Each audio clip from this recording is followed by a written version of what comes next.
Vanny here. I am here with Kate Schroder, and today we're going to walk in this Western way, and we're going to discuss about health, community, and all the work she's done in the past. Shall we? Yeah.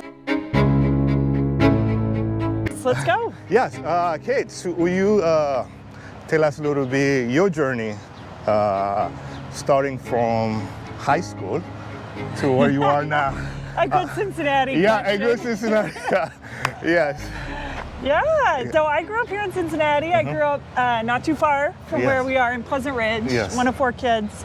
I'd always been motivated by helping others. So it's kind of the ethic of my parents are very service-oriented. Yes. And both in healthcare. Okay. So I grew up thinking they were, mom was a nurse, dad was a doctor. Okay. I grew up thinking I wanted not just to work on one patient at a time, but healthchere at a system level. Right. Okay. Yeah. Okay. So I went to Indiana for college. Go Hoosiers. And, and then I got what was my dream job at the time, working in Congress for the senator from Indiana. So we got early start. Yeah, Senator Evan Bayh, and that was in '99, many years ago. But I figured out pretty early on that it was. I'm impatient for action as a person, and I felt like in Congress it took many years to get sometimes a mediocre bill through, and I wanted to be able to drive action faster than that. So I decided to get my MBA, so that I could flip between public and private sector. So then I got my MBA at University of Pennsylvania, spent 3 years working in best practice research with hospitals and health systems around the country, and consulting. Love that. And then as life happens, you know, sometimes we fall into opportunities or get called by them. And I had an opportunity. President Clinton's foundation for global health was expanding from 10 countries to 35. Whoa. So they were looking for people that had MBA in healthcare experience. With the impatient to change. Yes, impatient for change. And so I was so fortunate. I was 29 at the time and offered the opportunity to move to Zambia in Africa, which I love that we share that passion and connection for Africa. So the opportunity to go to Zambia and open the office for President Clinton's charitable foundation there. So I lived there 2 years. And spent another 10 years after that working with his foundation in global public health. And the whole mission was using business skills to solve public health challenges. Nice. And then after 12 years in that, I decided, I worked with a lot of countries that did not have stable democracies, and I felt called to serve in my own community here in Cincinnati and run for office. And so I was the Democratic nominee for Congress in 2020. And I'm very glad I ran, but also some ways things worked out and that I lost as well, because it opened new opportunities and new doors for me. And after that, I spent a year as the vaccine coordinator in this region here in my hometown, and then had an opportunity when the position opened at Interact for Health. So we're a health philanthropy that serves Greater Cincinnati, and had the chance to start there 3.5 years ago, and it's an incredible job. It's similar to what I was doing internationally that I get to do in my hometown now. So I love it. So it's a return home. It is. Bring all the skill and knowledge and experience from various places. Talk a little bit more about your experience work internationally with the Clinton Foundation. What has been sort of the learning curve and the culture shock do you experience while you were there? Yes, I had so many lessons about both practically how to get things done and make change happen at a large scale. But then also on a very personal level, it's changed me, and I will just living in another country like that. So I'll say, starting with that, I was 29 when I moved to Lusaka, Zambia. And it makes you so grateful for the life that we have here and where we're where I was born. Yes. Because little things like the ability to drink the water that comes out of the tap and Correct. consistent electricity. Correct, correct. We lost our power for 30 minutes the other night, and I thought my kids were going to mutiny. And when I lived in Lusaka, you know, we would lose power all the time, you know, daily. Correct. And, you know, also you saw a ton of preventable death. Like there weren't ambulances or blood banks. And the average age in Zambia, the average lifespan had dropped 10 years down to mid-50s because of AIDS. And so I was at a funeral a week. And if you have a heart attack, you know, you don't have access to the care that we have here. So fuel shortages, you know, there's just so many different challenges. Like you'd be in a meeting and get a text message that there's going to be a fuel shortage, and you go get in line for gas for 4 hours. So it's, we have a lot of privileges in living in Cincinnati and in the US that it just gave me tremendous gratitude and perspective for that. Yes. And then I'll say it also gave me the ability to think at scale, think about how to solve problems at a large scale by bringing together different sectors. Okay. So the President Clinton's, I work for the Clinton Health Access Initiative. Yes. And it started based on a conversation between President Mandela from South Africa and President Clinton. Nice. When President Clinton was asking President Mandela, what can I do with my foundation? He was in the early days figuring out post-presidency what he wanted to do. Wow, okay. And he said to President Clinton, the number one challenge at the time is our people are dying of AIDS. The medicines are available, but they're completely unaffordable to the people in our country. It was $10,000 per patient per year. Wow. And the market for HIV medicines are called antiretrovirals. Yes. The market was, even though 90% of the patients were in Africa and Southeast Asia, 90% of the sales were going to Brazil, North America, and Europe. So it was, the business at the time was a very high margin, low volume business. Okay. So they were making money on the antiretrovirals, was selling small volumes to populations that could pay much more. Because the income is much lower. Yes. Correct. And so President Clinton's foundation started on the premise of, we understand pharmaceutical companies need to make a profit. Yes. But rather than making that profit a high margin over a low volume of sales, let's make the same profit, but make it a low margin over a high volume of sales. And so, but there were reasons that it was harder to sell into the African market, and you needed predictable volumes, you needed consistency on the type of drugs, and the regulatory, right? You couldn't have a different regulatory requirement in every country. So there's challenges around, like, let's align around the WHO guidelines, let's pool volumes. So, and have predictable orders and consistent guaranteed payment as well. And so that's how it started, was pooling volumes. President Clinton's foundation worked at the invitation and service of ministries of health, so through the government in these countries, to say, can we, if the drugs were more affordable, how much could you buy? And so it started out with 10 countries, and the first negotiation, the prices went down from $10,000 per patient per year to $1,500. Wow. And we would negotiate every 6 months and pool volumes every 6 months. And the countries would pay themselves, but the drugs became much more affordable by doing scale and volume. So. Wow. So, wow. That's incredible. And the barrier, as you live both, you see challenge in cross continent from there to here. Is it policy-wise, is it behavior, or is it economical for access to health? Yeah, there's the challenges, like in that example, the challenges are sometimes nobody owns the whole system. Everybody's coming at it. Like the governments in these countries, they have their patients and they need access to drugs that are affordable. The pharmaceutical companies, they're willing to sell to anybody that will buy. But they don't have the relationships in these countries. I realize a little noise here. But one of the things that example highlighted for me, it's like it's a system problem that is bigger than any one organization. Pharma couldn't solve it alone. The ministries of health couldn't solve it alone. Your nonprofits and a lot of great organizations that are working in these countries, community organizations led by those in the country too, who want to solve this problem.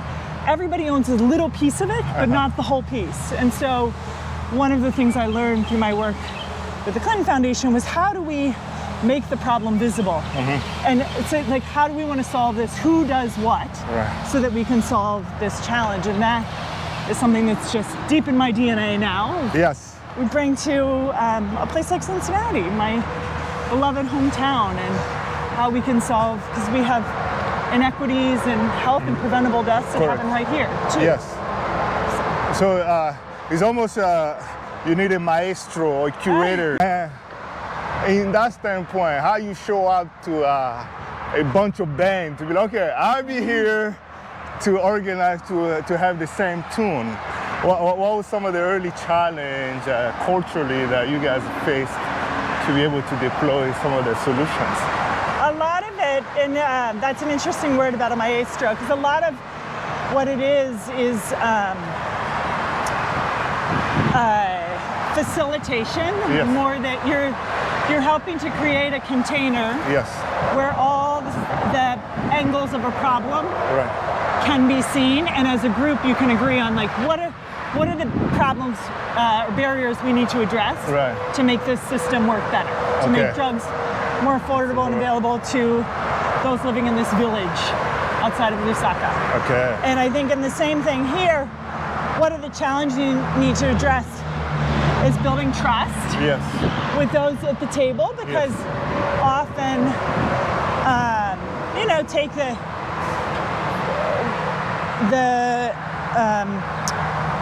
ministries of health don't always have the greatest trust for pharmaceutical companies, or they don't have the relationships. And the pharmaceutical companies don't even know how the procurement process works in these other countries. They've been working with the US and Canada and Europe for years. They don't have the relationships, and they need to know, how does procurement work in this country? When do they order? Could they order on our schedules? Do they even know when a request for proposals is going out? So it's making visible what role each player plays, and building the trust that it's in everyone's interest to make drugs. The pharma companies want to sell, right? Everybody want to make money too. And the drugs are very much needed by the people in the country. And so it's making, creating a space in which people come with trust and openness and a willingness to problem solve together. And we will take a step back to your congressional run, what was sort of the conversation you're having on the trail, and how those has been guiding you through what you're doing right now with Interact? Running for office was, so I'd always been someone who had worked on campaigns, and I even, in my early 20s, I both worked in Congress in DC, and then I worked in City Hall in Cincinnati as well. So I had worked both federally and locally as a legislative aide. So I knew how government worked, but I'd never been a candidate myself. So it was a change. And I learned so much. I enjoyed, it felt like a love letter to my community in some ways, just to be curious about every person, every neighborhood, all the challenges that get in the way of families from having what they need to give opportunity to their children and their family members. So I loved that. It's also kind of a machine in the sense of when you run for Congress, certainly, and this was one of the competitive races nationally, so we had a lot of investment from the Democrat and Republican parties nationally here. There's a lot of, I would say it's something, one of my big takeaways was that from our media and from our political parties, there's a desire to make us seem very far apart on most issues. So they want us to perceive that things are black and white, that this person is, you know, it's 90-10, like we're very far apart. Right. When I spoke to people, Yes. you know, and I have friends that are, I'm a Democrat, of Right. course, but I have a lot of friends that are Republicans or moderate Republicans or centrist Democrats. Yes. We're not that far apart on most issues. We're more 60-40. We have a little different perspective on how to get something done. But my perception was most people aren't that different, but we have this, because of our media and political parties, Yes. we are perceived to be very far apart. Like I was counseled, one of the things I talked a lot about was like, we need to negotiate on prescription drugs here. I have personal experience in this, it Correct. works, Yes, right? yes. But there's a desire to demonize pharma, right? Like when you're out on the trail, they want you saying, you know, making things black and white, and they're not, often not. Like we need everybody at the table, even the people that disagree with us. Because to find a solution, we often have to work through that messy middle. And so that was interesting to me, is how we have a campaign style that wants to paint everything black and white and so far apart, but in reality, governing for those that are elected, you have to bring people to the table and wrestle with issues and come up with compromises, and that is not what our political system, the way our maps are drawn is to favor those that are more extreme, whereas we actually need more low ego doers, low ego problem solvers to get things done and make our complicated government work. Right. Wow. So the media is the problem. The funding of our media is a problem because it's funded through clicks, right? And what drives clicks is emotion. Correct. Right? And anger. Like you're going to click on an article. So then we end up receiving very different news depending on what you click on, right? So you're in an echo chamber, often seeing the kind of news that's going to make you angry and reinforce what you believe, and not necessarily the things that are, and that happens on both sides, right? Wow. So how do you like navigate through the noise of those kind of tensions? How do you decipher that, okay, this is a marginalized opinion, it's not, Good question. I think through, one, not going too deep in the rabbit holes of finding media sources that you trust. I do a lot of public radio, I will say. Okay. But then also through conversations with people and not, I think one of the there was a wonderful article in the Atlantic in February this year called The Antisocial Century, and it looked at our trends as a society where we are spending less time together doing things like this, right? Correct. Less time dining out. Did you know last year, 75% of sales at restaurants were for off-premises? Whoa. And so they talked about, one of the images that stuck with me was like a restaurant, and you think about, like I live in Clifton, and I love Ambar. India is a great Indian restaurant. You go in there and like there's a few tables, but then there's a huge line of takeout on the bar, right? People aren't at the bar anymore. It's all the takeout menus. So it's the Grubhub and Uber Eats. And it's had these changes where we're doing more things alone and not with each other as much. And that plays out in a lot of our mental health and our ability to problem solve. Like when we are not having conversations across differences and being able to build that trust. And so I think it is fueled by a lot of factors. Okay. So so the end face of the community resides still the media, which is always sort of divide people. So if we're not getting together physically, then we only get together digitally. Where we're often grouped in an echo chamber of people that think very similarly to us. That is interesting. Well, it's kind of the work that we do at Urban Hikers. That's why I love this. So I know you went from trying to changing policy, now with Interact for Health, you're still impacting the community, but in different ways. Wow, some of the learning you took there that is guiding you to guide Interact for Health to be more impactful. Yes. It's interesting. The underlying belief in what motivates me and my work is consistent, in that when I worked in global health, it was around that no matter where you're born in the world, you should have an equal opportunity to have a full and thriving life. It shouldn't be determined by the latitude and longitude of where you're born. Whereas like in the US, if you're born here, average lifespan's 79 years. If you're born in Zambia, it's many years less than that. Correct. And those deaths are preventable. And how do we problem solve around that? Now in Cincinnati, greater Cincinnati, even our average lifespan is a little less than the national average. It's 77 years. Okay, yeah. And we have gaps between neighborhoods of 26 years. Correct. Which is unacceptable. Like, completely. It's we have some neighborhoods. Indian Hill, average lifespan 88 years, which is amazing and wonderful for those in Indian Hill. I would love to have that available for everyone in our community.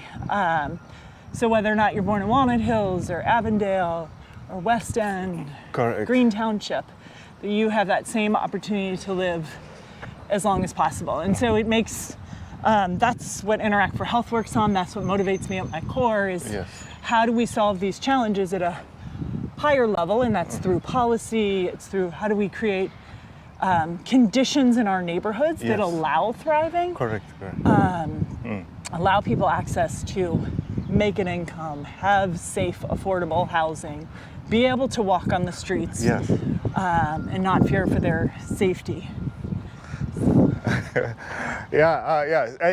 Or some of the partners right now that Interact that is kind of carry the baton and have a greater impact, and what kind of matrix that Interact for Health gather, and which one is more meaningful perhaps? Yeah, so Interact for Health, we're a foundation that was started back in 1997 for those that grew up here and heard about Choice Care. Was a physician-owned health maintenance organization that was sold to Humana. And when it sold, there were roughly $250 million in assets that became the investment portfolio for Interact for Health. So every year we spend about 5% of that investment portfolio to support work in our community.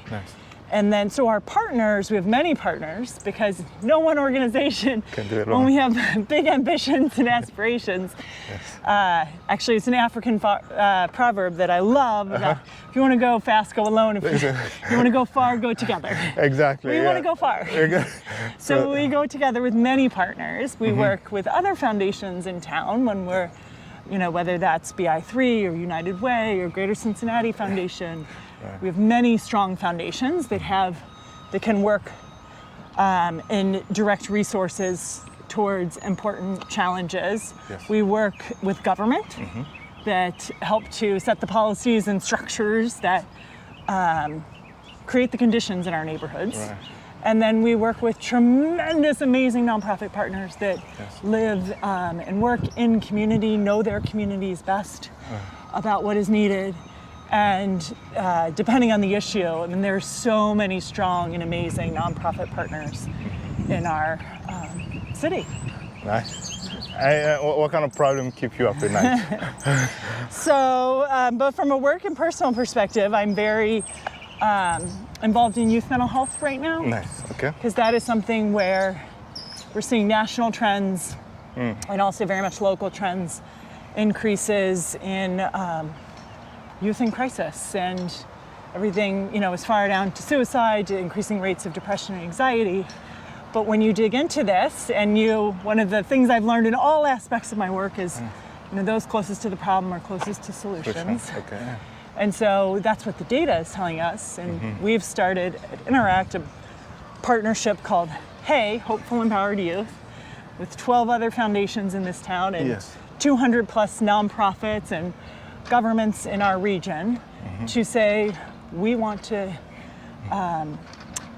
be one of the best regions in the country for youth well-being and belonging. Because when we created a fellowship of youth to help guide this work, and they told us, yes, treatment's a problem, but the biggest issue is further upstream. It's about we don't have a sense of belonging and agency. We are at historic levels nationally and locally around, if you ask a youth, do you feel like you have the ability to influence your future? Yeah. Oh, wow. So few youth say yes to that in a way that has never been that low. There are many factors driving that, and and one of the challenges that we've learned, not to data geek out on you. Right, okay. You can go there. Yes. But one of the things that's interesting is when we talk about youth mental health, so we have, these concerning indicators that are rising, but we only track the negative indicators. We haven't as a country, as a society, tracked well-being, thriving, agency, belonging. Right. So there was just last year, nationally for the first time, there was a representative sample of led by Melinda Gates' foundation and MTV actually. MTV. Yes, doing because they focus on youth. Yes. Tracking nationally youth well-being, and Cincinnati is going to be the first region nationally that's going to start tracking this at a population level. Right. So not just in one school or one neighborhood, but at a population level. Part of our Hey Hopeful Empowered Youth effort is to say not only do we want to be one of the best regions in the country around youth well-being, we want to actually be able to measure it and know if we're making progress. Correct. And show how we as a community can do that. So I'm excited about that. Yes. And it's just been a learning journey, I think. I'll share one other thing I've learned as I've dug into this is we see the indicators and a lot of us initially go to, our youth are fragile or there's something wrong with the youth. The problem is not the youth. The youth are just fine. Yes. It is the conditions in which they are growing up. It's what we talk, like with social media, with it is a completely different experience than the way I grew up. Yes. And I have kids that are 10 and 12, so this is why it's personally very motivating for me too to work in this. And the number one thing that we can do as a society all right, to improve youth well-being is actually more caring adults in youth lives. So, which is, that's the most important indicator. Yes. And for an LGBTQ plus youth, having just one caring adult in their life will reduce this risk of suicide by 40%. So I know well-being is one of those things, it's tricky. It's almost like intangible. How those data is being captured and be measured also. Yeah, that's such a good question, Vanny. It's and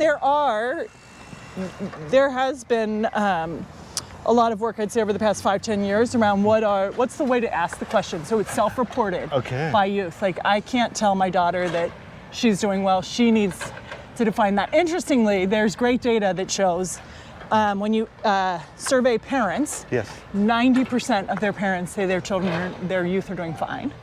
And yet 50% of the youth say they're anxious most or all of the time. Wow. So there's a big disconnect between what adults think is going on and what youth are self-reporting. So the first thing is it has to be self-reported. Correct. And then it's how you ask the question. And there's a few ways to get at it with well-being. It's do you have a place? Do you have a sense of belonging? Do you have a place or places where you feel like you belong? Do you have agency, the ability to shape your future? Do you have at least one trusted adult that you can go to with any problem? And then, so there are specific questions, but you often use these ones that you have to be consistent with the way they're asked in other communities so that we can compare. Okay. Okay. So there's a lot of, it's not a straightforward problem. No, as most problems are when you start peeling it back. But in some ways it's simpler than you think, and in other ways you have to be open to understanding the nuance of things. Yes. And I know you're also a mother. And how that has been also influenced you. That's influenced me a lot. I think just another part of my story, I would say, is when I was in my early 30s. I was living in Washington, D.C. at the time. And I ended up noticing I got very sick with the flu and had these bumps on my right clavicle that I ignored for a bit, but it was actually my dad, who was an oncologist. He came home for Thanksgiving and I showed him and he's like, Kate, that's the classic presentation of lymphoma. So I didn't believe him at first, but he convinced every day of Thanksgiving break, he followed up and was like, you have to get your scans in Cincinnati if you're gonna get your treatment here or do it back in DC. So long story short, I had Hodgkin's lymphoma at 33 and went through 4 months of chemo. Wow. And that was just a life-changing experience for me. And one of the things about chemo is you don't know, the chemo I was on would send me into menopause. It wasn't clear if I'd be able to have kids.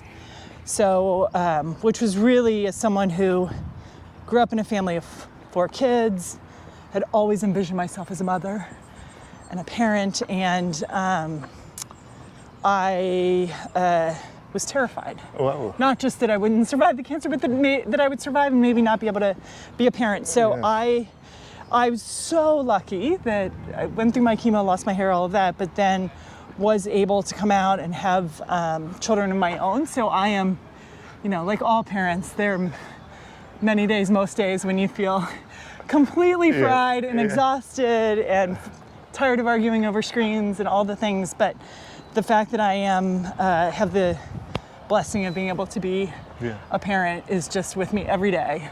So I have a 12-year-old daughter and a 10-year-old son, and it also very much underscores my passion in the youth mental health space, because I see firsthand in my own house what the gravitational pull of screens and how that impacts the wiring of their brains as they're developing. Correct. So it's, these YouTube videos, it's like they are trained for their brain to be stimulated every 7 seconds, right? And then, of course, when I force them to put the screens down and go play outside, I'm bored, I don't want to. You see they're used to constant stimulation, and so they're not as wired to go out and explore and take a walk and just ride their bike around the community. Right. And so I've become very passionate. There's a good author, Jonathan Haidt, who has written a book called The Anxious Generation.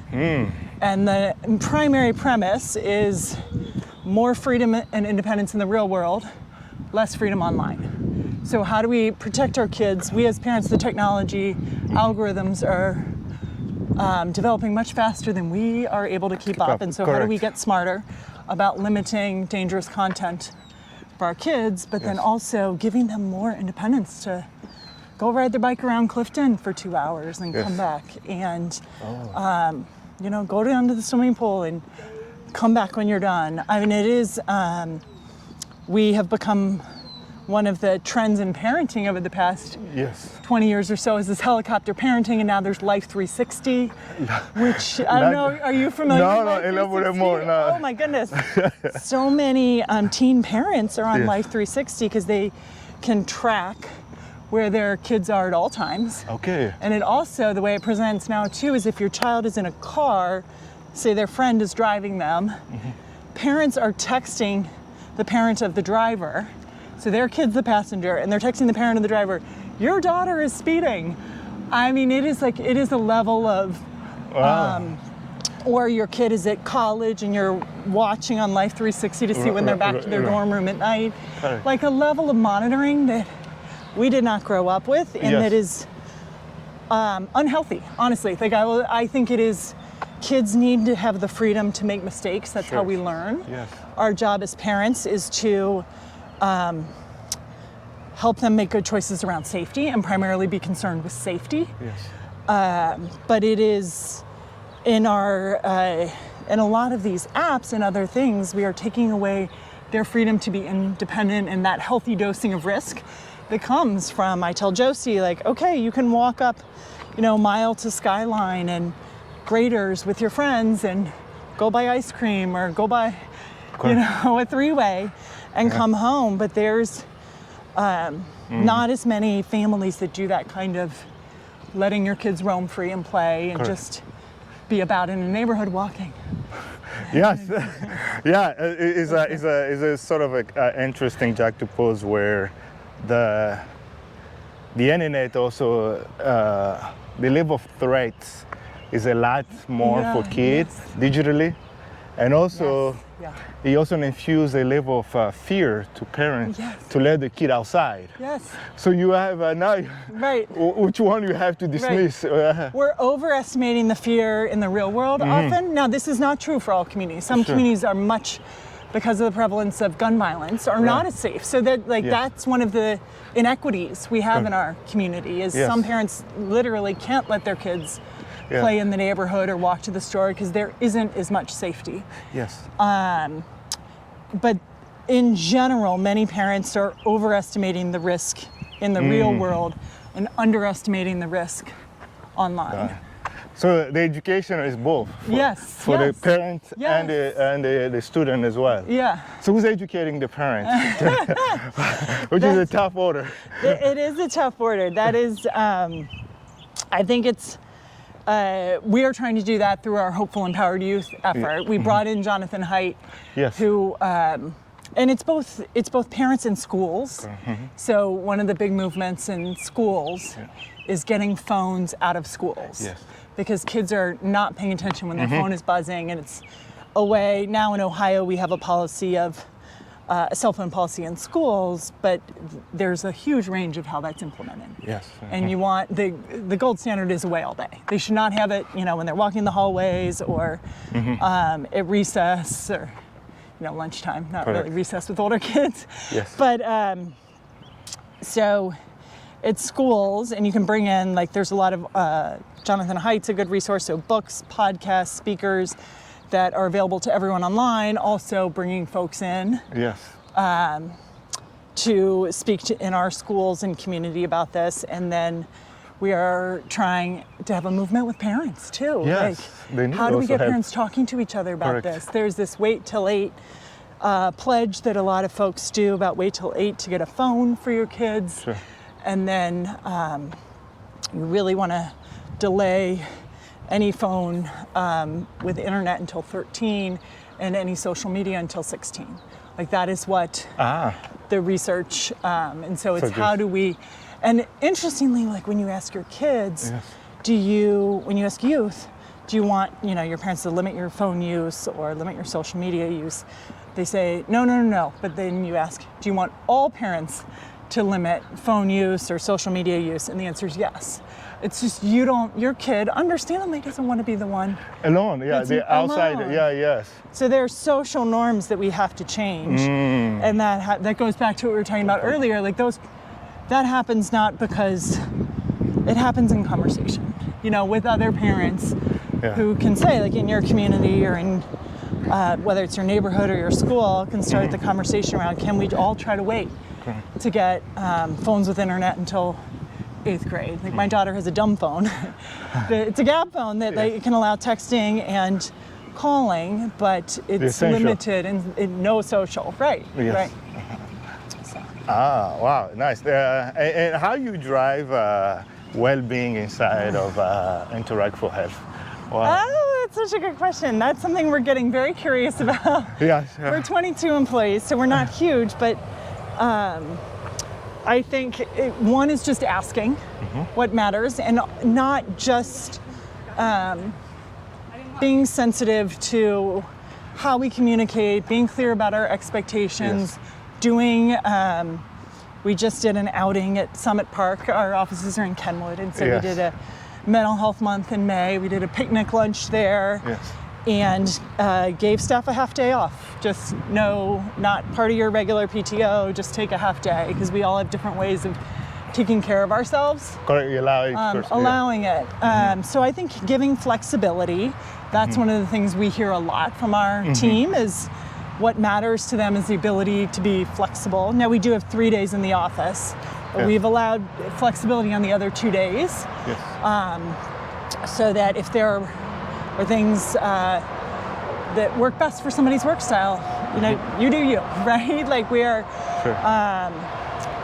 and I think some of the other things we've learned is modeling how we talk about mental health. and especially someone who's a leader in the organization, being really open, talking about it, Yes. and challenges that I experience, because we all set the tone for each other. And so part of well-being is not just the benefits of PTO and Yes. things like that, but it's also about how we make it accessible and talk about it. Yes. Okay. And then I will say, we just learned, I don't know, or do you know what an EAP is? No, elaborate. An employee assistance plan. Okay. Most companies have them. Yes. They allow you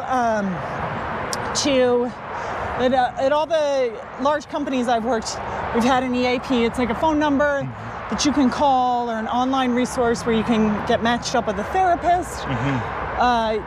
Or they'll give you assistance with wills or financial assistance, financial counseling. So it's like a service that many businesses and companies provide to their employees. But the thing is, nobody really uses them. Oh. And so we've gotten really curious about, like, how can we increase usage of ours? Is it valuable? So we've, as part of our quest to focus on well-being, Yes. we've gotten curious about our EAP. We realized we can increase our number of sessions per issue with a therapist from 3 to 6 for not a lot of money at all. Okay.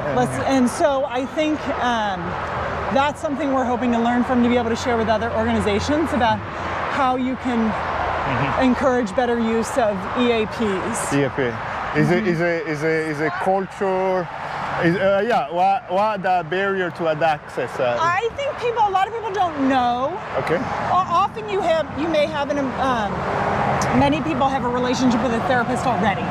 So that's different. So they're like, but it's many people who have kids on their insurance who are in their 20s, who may want just a session, 3 to 6 sessions with someone to help work through a transition or an issue. Right. Using your EAP can be a great thing for that.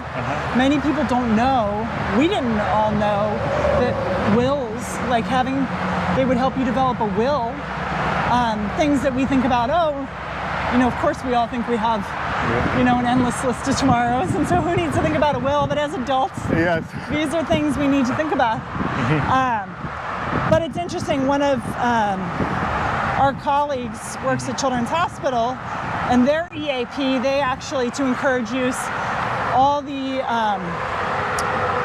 everyone was sent to their home address a postcard with the information about how to access the EAP through an app.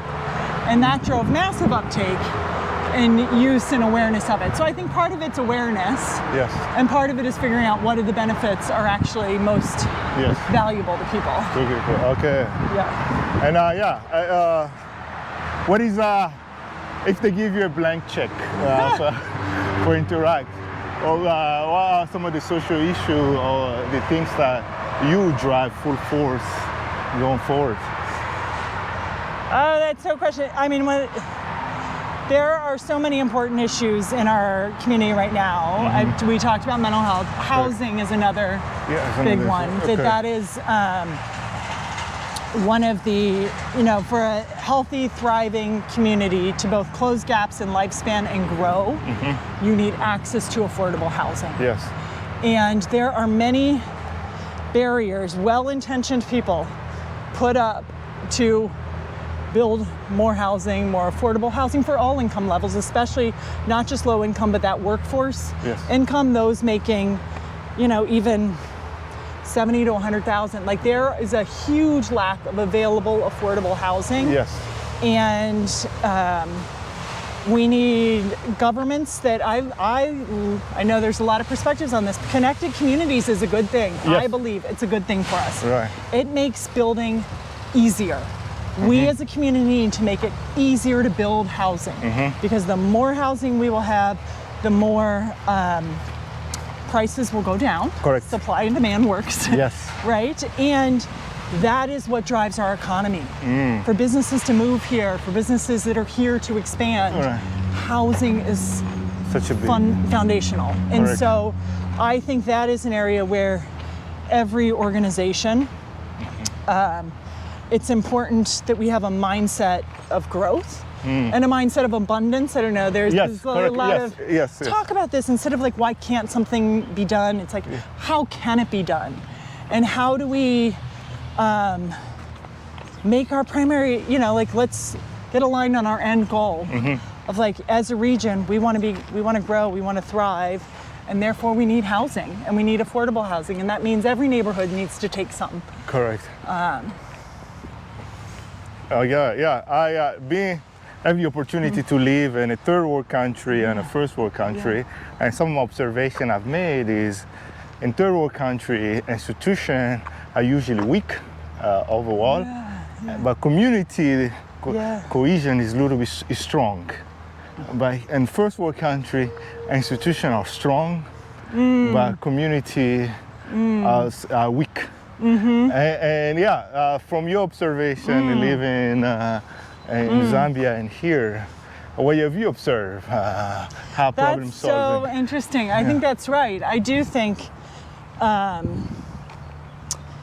having one of the things we say all the time is those closest to the problem are closest to solutions, and how do we close that gap?